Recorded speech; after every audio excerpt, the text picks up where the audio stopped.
মহান আল্লাহ তাআলা সুন্দর অবয়বে মানবজাতিকে সৃষ্টি করেছেন। আল্লাহ তাআলা বলেন, আমি সৃষ্টি করেছি মানুষকে সুন্দরতর অবয়বে। সূরা ৩ আয়াত ৪।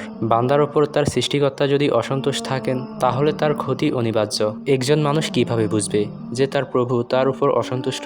কাউকে সুনির্দিষ্টভাবে এ কথা বলা যাবে না যে আল্লাহ তোমার প্রতি অসন্তুষ্ট অথবা আল্লাহ তোমাকে ভালোবাসেন না, কারণ এ ব্যাপারে প্রকৃত এলম একমাত্র আল্লাহরই।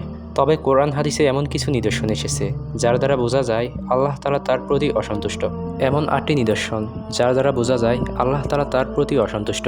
নম্বর 1, নির্দয় হওয়া, অন্তর কঠোর হওয়া ও মানুষের প্রতি নির্দয় হওয়া, আপনজনের সঙ্গে মন্দ আচরণ করা।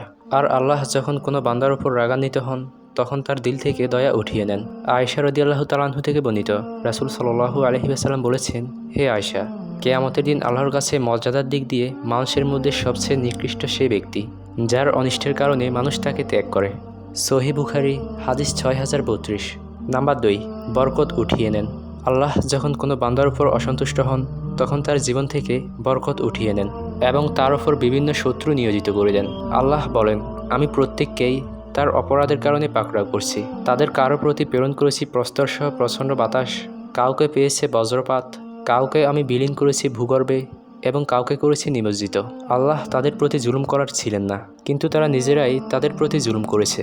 সূরা আনকাবুত আয়াত 40। নাম্বার 3, আল্লাহর কাছে প্রার্থনা না করা। আল্লাহ তাআলা চান তার বান্দা তার কাছে প্রার্থনা করে। আল্লাহ বলেন, আর তোমাদের রব বলেছেন, তোমরা আমাকে ডাকো, আমি তোমাদের ডাকে সাড়া দেব। নিশ্চয়ই যারা অহংকার বশে আমার ইবাদত থেকে বিমুখ থাকে তারা অচিরেই জাহান্নামে প্রবেশ করবে লাঞ্ছিত হয়ে। সূরা গাফির আয়াত 60। আবু হুরায়রা রাদিয়াল্লাহু তাআলা আনহু বলেন, রাসূল সাল্লাল্লাহু আলাইহি ওয়াসাল্লাম বলেছেন, আল্লাহ তাআলার কাছে যে ব্যক্তি প্রার্থনা করে না আল্লাহ তাআলা তার ওপর অসন্তুষ্ট হন। তিরমিজি হাদিস 3373। নাম্বার 4, যে কোনো মুসিবতে অসন্তুষ্টি প্রকাশ করা। আল্লাহ যখন বান্দাকে পরীক্ষা কিংবা অন্য কোনো কারণে বিপদ আপদ দেন তখন তার প্রতি বিরক্তি ও অসন্তুষ্টি প্রকাশ করা আল্লাহ তাআলাকে ক্রোধান্বিত করে তোলে। আনাস রাদিয়াল্লাহু তাআলা আনহু বলেন, রাসূল সাল্লাল্লাহু আলাইহি ওয়াসাল্লাম ইরশাদ করেছেন, বিপদ যত মারাত্মক হবে প্রতিদানও তত মহান হবে। আল্লাহ তাআলা যখন কোনো জাতিকে ভালোবাসেন তখন বিপদে ফেলে তাদেরকে পরীক্ষা করেন। যে লোক বিপদে সন্তুষ্ট থাকে তার জন্য আল্লাহ তাআলার সন্তুষ্টি বিদ্যমান, আর যে ব্যক্তি তাতে অসন্তুষ্ট হয় তার জন্য আল্লাহ তাআলার অসন্তুষ্টি বিদ্যমান। সুনাদে তিরমিজি হাদিস 2396। নাম্বার 5, অহংকারী হওয়া, সত্যকে গোপন করা, অন্যকে ছোট করার মানসিকতা থাকা, মানুষের মধ্যে প্রসিদ্ধি লাভ করার প্রচণ্ড আকাঙ্ক্ষা থাকা, যার ফলে সে ভালো কাজ করে লোক দেখানোর জন্য ও খ্যাতি লাভের জন্য। তার চাওয়া পাওয়া একমাত্র তার প্রবৃত্তিকে পূরণ করা, তার প্রবৃত্তি তার প্রভু হয়ে যায়। পরকাল থেকে সম্পূর্ণ থাকে সে উদাসীন। আল্লাহ তাআলা বলেন, নিঃসন্দেহে আল্লাহ তাদের গোপন ও প্রকাশ্য যাবতীয় বিষয়ে অবগত। নিশ্চয়ই তিনি অহংকারীদের পছন্দ করেন না। সূরা নাহল আয়াত 23।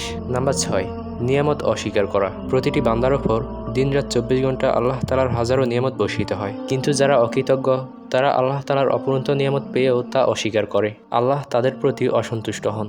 আল্লাহ বলেন, যদি তোমরা অস্বীকার করো তাহলে আল্লাহ তোমাদের থেকে বেপরোয়া। তিনি তার বান্দাদের কাফের হয়ে পড়া পছন্দ করেন না। পক্ষান্তরে যদি তোমরা কৃতজ্ঞ হও তবে তিনি তোমাদের জন্য তা পছন্দ করেন। সূরা জুমার আয়াত 7। নাম্বার 7, খেয়ানত করা। কথা ও কাজে যখন আপনি খেয়ানত করবেন তখন বুঝবেন আল্লাহ তাআলা আপনার উপর অসন্তুষ্ট, তাই আপনি আপনার জীবনে খেয়ানত করেই চলেছেন। আল্লাহ বলেন, আর যারা নিজেদের সঙ্গেই খেয়ানত করে তুমি তাদের পক্ষে বিতর্ক করো না। নিশ্চয়ই আল্লাহ কোনো খেয়ানতকারী ও পাপিষ্ঠকে পছন্দ করেন না। সূরা নিসা আয়াত 107। নাম্বার 8, সীমা লঙ্ঘন করা। যে কোনো কাজে মধ্যমপন্থা অবলম্বন করা, কোনো ক্ষেত্রে প্রান্তিকতা না করা, বাড়াবাড়িও করবে না আবার শিথিলতা করবে না। আল্লাহ তাআলা বলেন, আর যারা তোমাদের বিরুদ্ধে যুদ্ধ করে তোমরাও আল্লাহর পথে তাদের বিরুদ্ধে যুদ্ধ করো, কিন্তু সীমা লঙ্ঘন করো না। নিশ্চয়ই আল্লাহ সীমা লঙ্ঘনকারীকে ভালোবাসেন না। সূরা বাকারা আয়াত 190।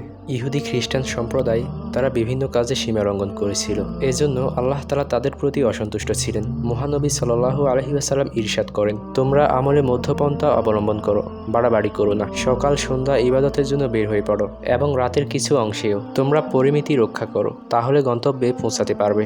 সহিহ বুখারী হাদিস 6463। আল্লাহ তাআলা মুসলিম উম্মাহকে সর্বদা তার সন্তুষ্টি অর্জন করার তৌফিক দান করুন। আমিন।